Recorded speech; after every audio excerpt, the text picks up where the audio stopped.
A ponte se erguia imponente sobre o rio Pinheiros. Concreto e aço entrelaçados numa geometria perfeita. Carros passavam em cima sem parar. Milhares por dia. Ninguém olhava para baixo. Ninguém via o velho dormindo embaixo de uma das vigas mestras. Ninguém sabia que aquele homem tinha desenhado cada curva daquela estrutura 32 anos atrás. O velho acordou com vozes, risadas. O som inconfundível de celular gravando vídeo. Ele abriu os olhos devagar. A luz da manhã machucava. 3 jovens estavam a poucos metros dele. Roupas de marca, tênis que custavam salário mínimo, câmera de celular apontada como se ele fosse atração de zoológico. Olha esse aí, pessoal, mais um inquilino da ponte. As risadas ecoaram debaixo da estrutura. O som reverberou nas vigas de concreto. Mário conhecia cada centímetro daquela acústica.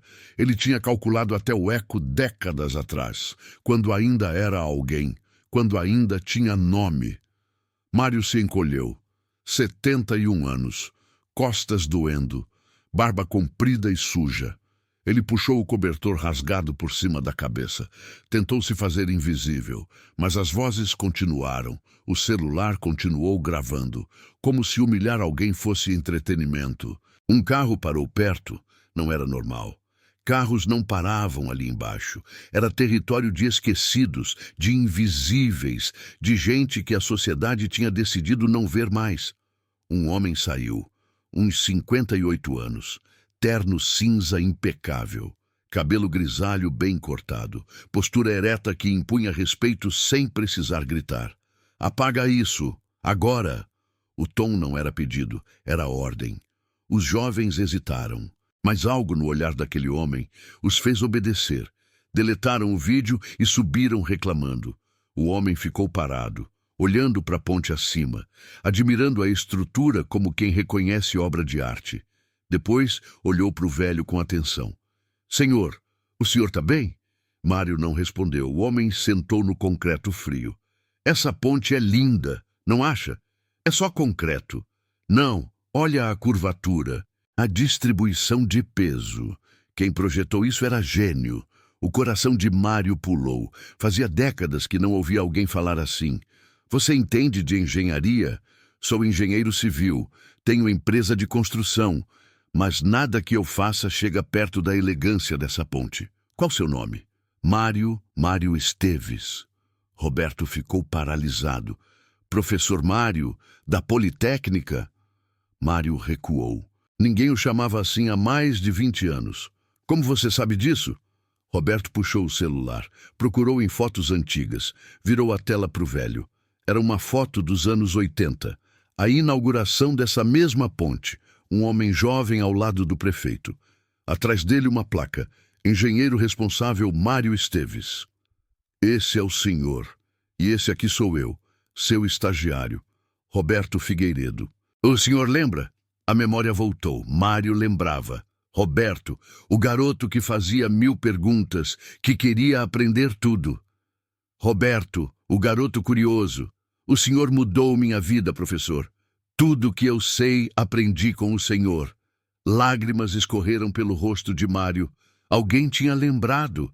Alguém ainda sabia quem ele era. O que aconteceu, professor? Mário respirou fundo. Eu tinha um sócio, Cláudio.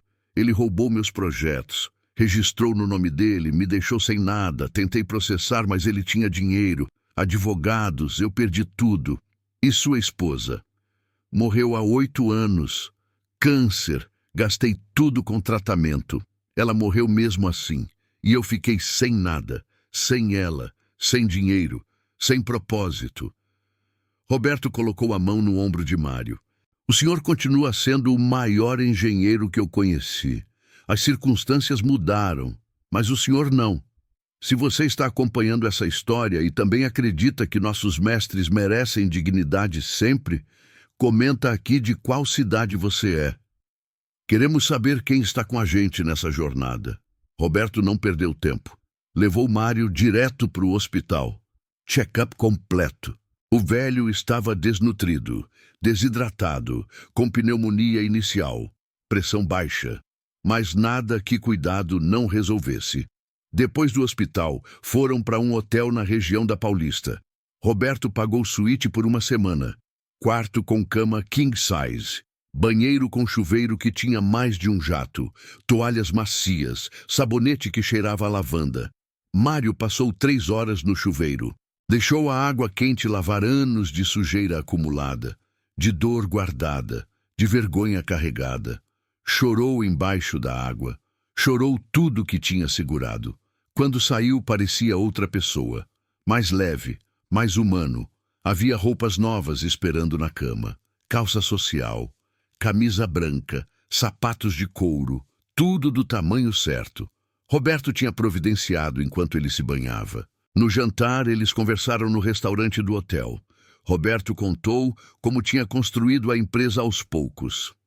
Obra por obra, cliente por cliente, 230 funcionários hoje, 120 milhões por ano de faturamento, mas sempre mantendo os ensinamentos de Mário como alicerce de tudo. Estruturas seguras, cálculos precisos, ética acima de lucro sempre.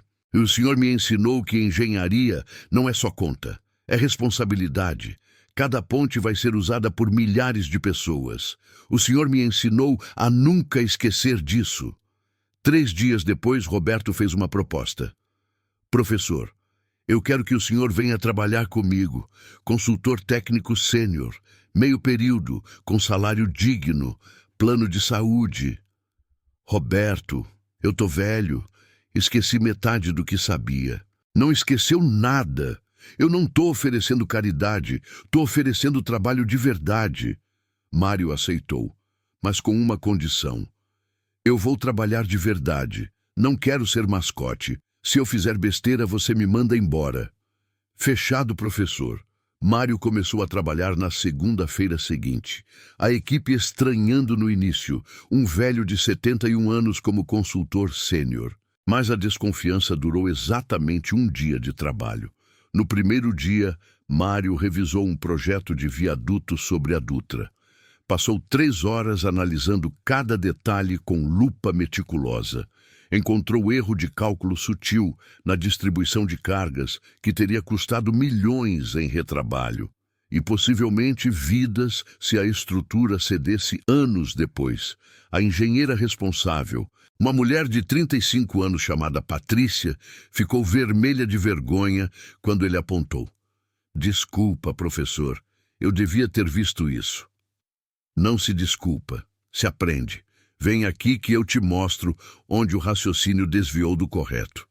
Ele passou 1 hora ensinando Patrícia com paciência infinita, mostrando não só o erro, mas o caminho mental que levou a ele, e como evitar no futuro. Ela saiu dali diferente, mais confiante, mais consciente. A notícia correu pela empresa inteira. O velho sabia mesmo. Não era favor para o chefe, era mestre de verdade. Tinha um estagiário chamado Felipe, 22 anos, recém-formado, inseguro com tudo que fazia. Mário pegou o garoto para orientar pessoalmente, do zero, como tinha feito com Roberto décadas atrás. Felipe absorvia cada palavra como esponja seca em água. Professor, por que o senhor sempre confere 3 vezes cada cálculo? Porque erro em engenharia não é rabisco errado. É ponte que cai. É gente que morre. A gente não tem direito de errar. Felipe nunca esqueceu. E passou a conferir tudo 3 vezes também.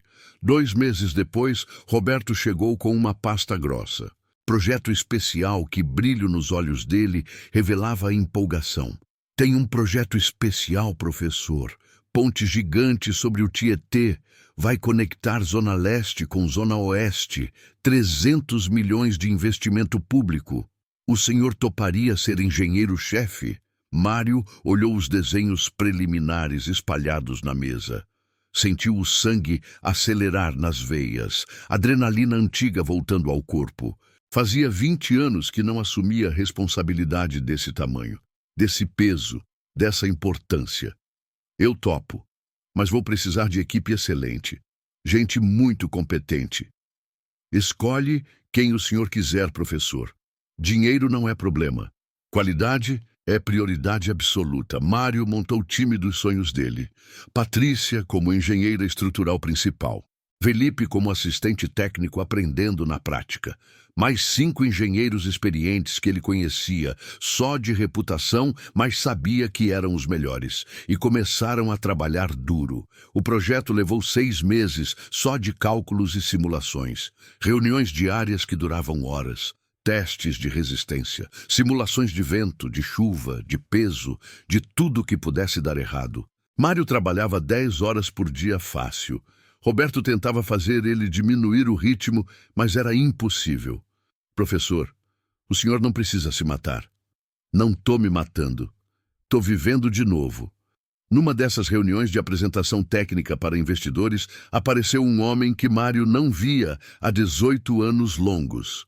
Cláudio Rodrigues, o ex-sócio, o traidor que tinha roubado tudo. Ele tinha envelhecido muito mal. Barriga grande que a camisa social mal escondia, rosto inchado, olhos cansados e vazios. Representava uma construtora concorrente interessada no projeto. Quando entrou na sala de reuniões e viu Mário na cabeceira da mesa, ficou pálido como papel. Parou no meio do caminho. Boca aberta, olhos arregalados de choque genuíno. Mário, é você mesmo? Sou eu, Cláudio. Eu ouvi dizer que você estava morando na rua. Pensei que fosse boato cruel. Não era boato, estava mesmo. Embaixo de uma ponte que eu mesmo projetei há décadas. Irônico, né? O criador dormindo embaixo da própria criação. Cláudio baixou os olhos. Vergonha estampada no rosto envelhecido. Peso visível da culpa curvando os ombros para frente. Ele pediu para falar em particular depois. Mário aceitou. Foram para o corredor vazio.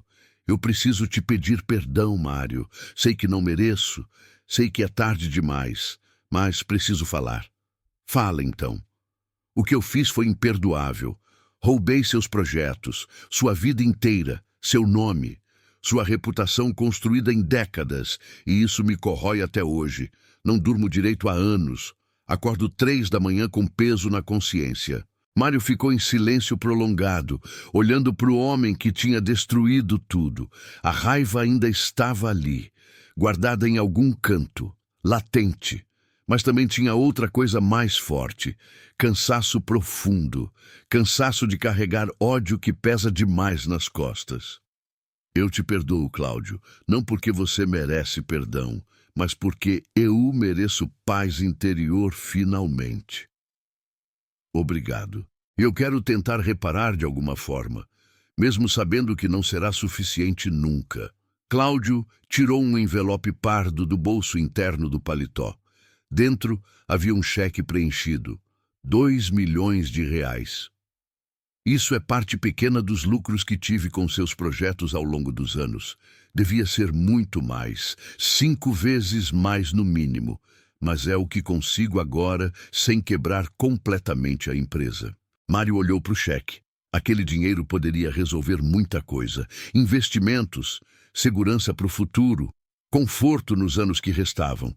Mas ele não precisava mais disso. Eu não quero seu dinheiro. Doa para alguma instituição que ajuda moradores de rua, em nome anônimo. Assim você repara o mal sem alimentar o ego. Cláudio assentiu. Saiu menor do que tinha entrado. O momento mais importante dessa história ainda está por vir. Se você conhece alguém que precisa ouvir isso hoje, compartilha. E se inscreve no canal para mais histórias que tocam o coração. 1 ano depois, a ponte sobre o Tietê ficou pronta. Roberto fez questão que Mário cortasse a fita. Quando ele subiu no palanque, viu centenas de pessoas. E pela primeira vez em décadas, não sentiu vergonha. Sentiu propósito. Um repórter perguntou: como o senhor se sente realizando obra desse tamanho depois de tanto tempo afastado? Eu nunca estive afastado da engenharia. Mesmo quando eu dormia debaixo de ponte, eu continuava engenheiro. Porque engenharia não é profissão, é vocação. E isso ninguém tira de você, nem miséria, nem tempo, nem dor. O discurso viralizou. Milhões de visualizações. Comentários de engenheiros dizendo que se inspiraram, estudantes renovando a paixão. 3 ex-alunos da Politécnica entraram em contato. Todos disseram a mesma coisa. Professor, o senhor mudou minha vida. Mário propôs projeto, criar fundo de apoio a engenheiros em dificuldade. Nenhum engenheiro competente deveria acabar na rua como ele acabou. O fundo foi criado. Batizado Mário Esteves, Segunda Chance. Em 2 anos ajudou 17 profissionais. Roberto virou família. Mário conheceu a esposa, os filhos, os netos. Virou vovô postiço. Felipe se tornou engenheiro pleno. Patrícia virou sócia, todos usando os métodos que Mário ensinou. 5 anos depois, Mário estava em congresso de engenharia, sala lotada, mais de 1000 pessoas. Ele falou sobre resiliência, sobre nunca desistir. Uma jovem engenheira levantou a mão. Professor, eu estou passando por um momento difícil. Perdi emprego, estou com dívidas, pensando em desistir. O que o senhor diria? Você não é o que aconteceu com você.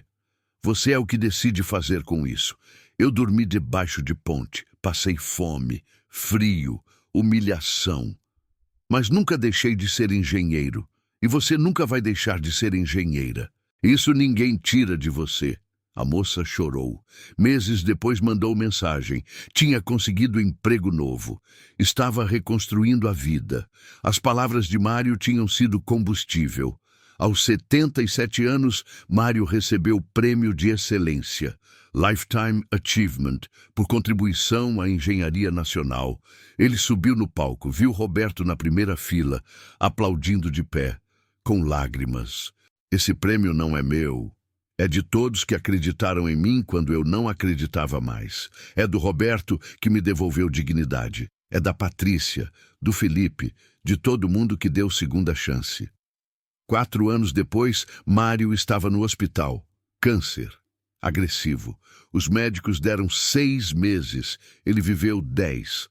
Roberto visitava todo dia, levava projetos, discutia soluções. Mário revisava tudo da cama, com iPad, ensinando até o fim. Na última semana ele chamou Roberto.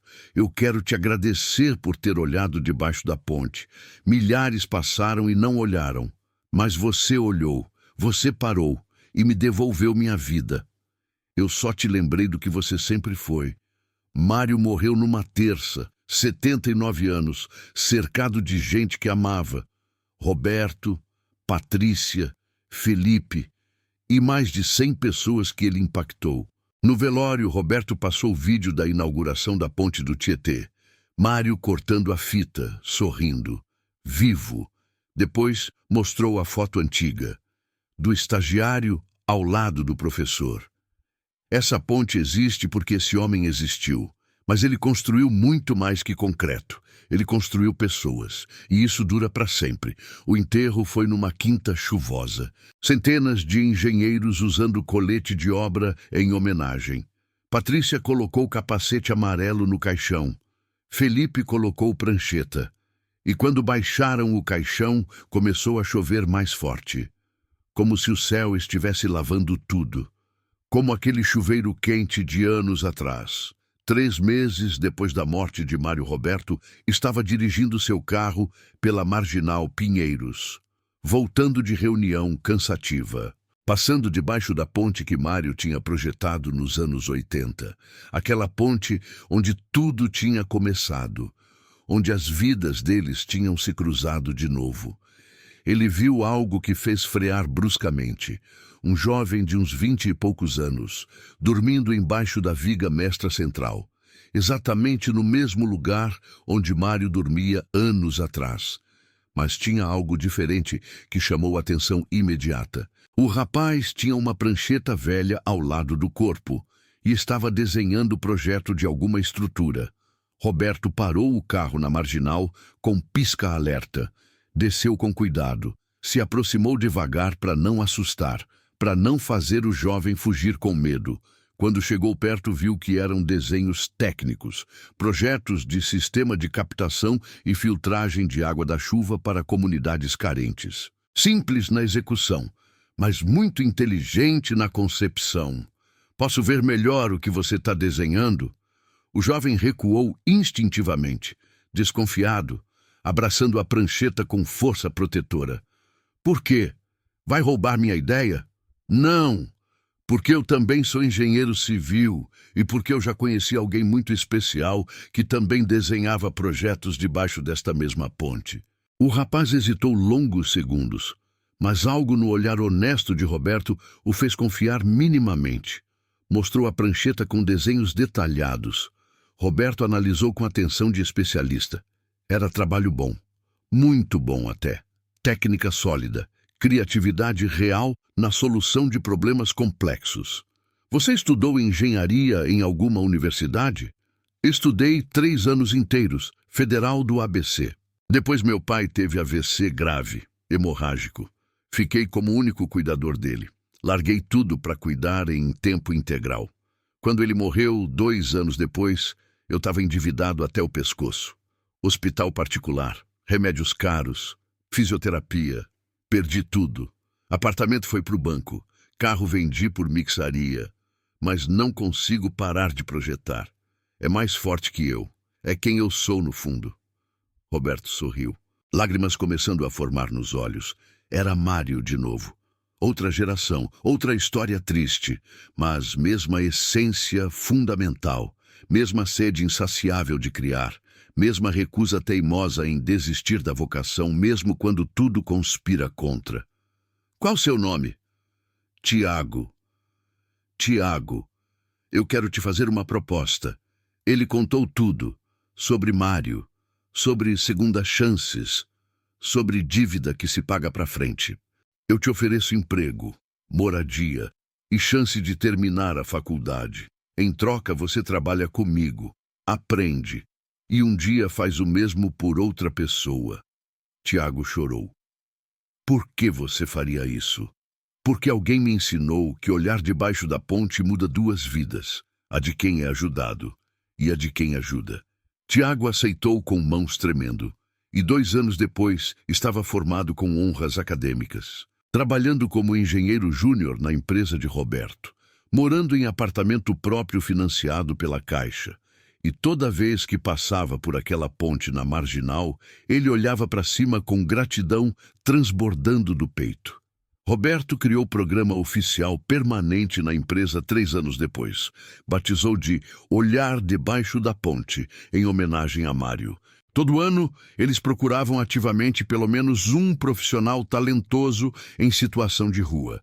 Engenheiros, arquitetos, técnicos, ofereciam emprego estruturado com carteira assinada, moradia digna, tratamento médico se necessário, apoio psicológico, chance real e concreta de reconstrução total da vida. Em 5 anos, resgataram 11 pessoas brilhantes.